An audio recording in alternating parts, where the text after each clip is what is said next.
I didn't really know quite what I was going to do when I got there, but they found things for me to do. My number one occupation was taking pictures of beautiful flowers. And taking pictures of us, too. So I'm not very good about taking mine. And Jana got these beautiful pictures of the birds and some of the other wildlife. She was a little better at the camera than I was, so I just wanted to show those because they're pretty. 3 days a week I spent in the antenatal clinic. This is the little waiting area, and I wish I should have gotten a picture. Over on the left, there's a television. So in various outpatient places, they actually have a television running all the time that might have a football game, aka soccer, or it might have the news or a wildlife program, or they also had African Christian MTVs going. So, and sometimes they actually showed evangelistic films. So that was going on in the waiting room. And these ladies would come one day a week. The midwife saw the brand new pregnancies. One day she saw the follow-ups, which was the huge day. And one day she saw the high-risk gals. So this was, I think, one of the average days. They always started everything they did with devotions. So this is one of the chaplains. They always had a female chaplain come to the antenatal clinic devotions. Did an excellent job, just amazing. And then they always did a health talk for the moms as well, featuring on one thing or another.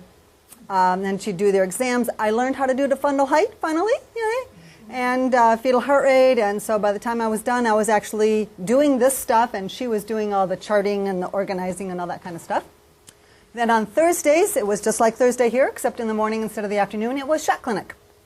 And this particular day, that whole same waiting room where the antenatal clinic was full, and these were all the extras sitting on the wall, because it was the end of the month when they bring even the kids for the measles. They only give measles, not MMR. I'm not exactly sure why. Maybe Chris can speak to that.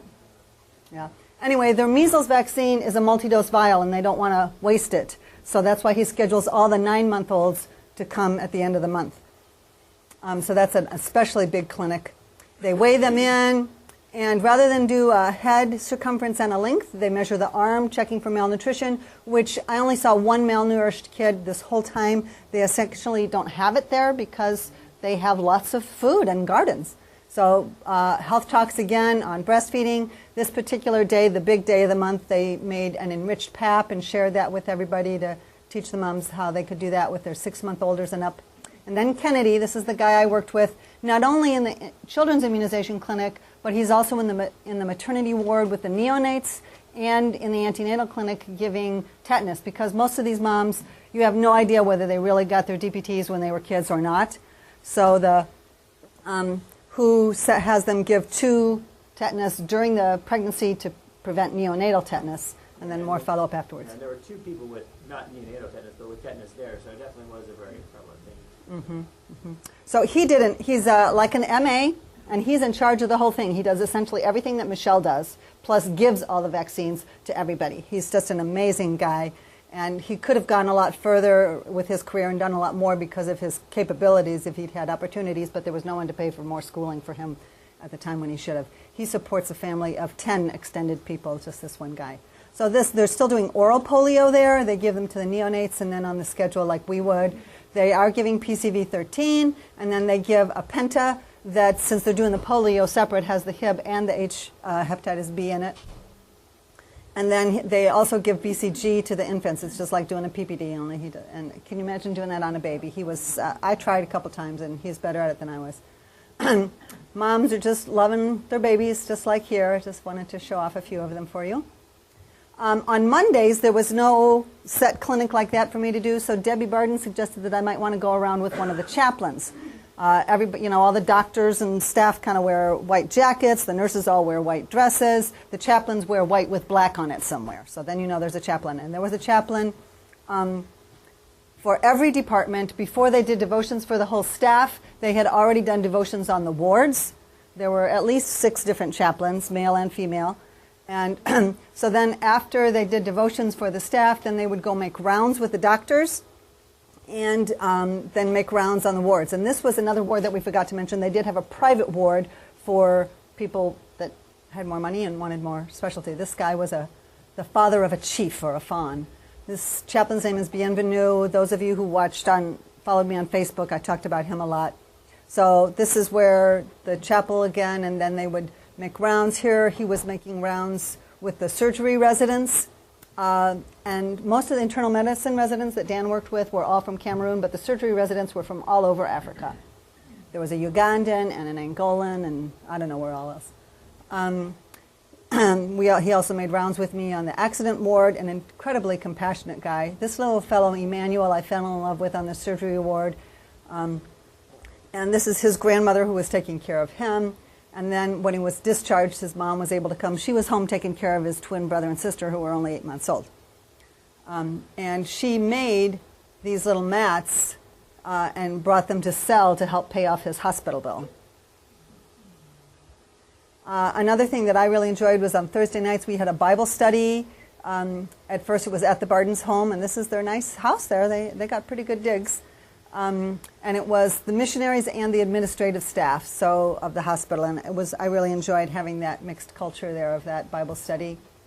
I also got to help Debbie host a women's dinner or program meeting that she did. The wives of the residents and the female doctors get together once a month. They have devotions, they have a teaching. They were making preparations to make a visit to the prison close to Christmas time. It was very impressive, and they put on a big spiel. They all take turns, and it just happened to be Debbie's turn while I was there. Also enjoyed going to the church, which was equally as big as the chapel. On Sunday had very good teaching. Like to see the people all dolled up. This was Dan's third-year resident and my midwife trainee on the left, and that was Chris's nurse practitioner student on the right in their fancy digs. And there's the missionaries all kind of dolled up too. This is the lady that it was one of my favorite stories. I posted. She came in with a ruptured uterus and her baby was dead. She was in denial, and they asked the chaplain to come tell her that her baby was dead. And so I went with him with the dad, and we explained it to her. She finally accepted it. She cried on my shoulder.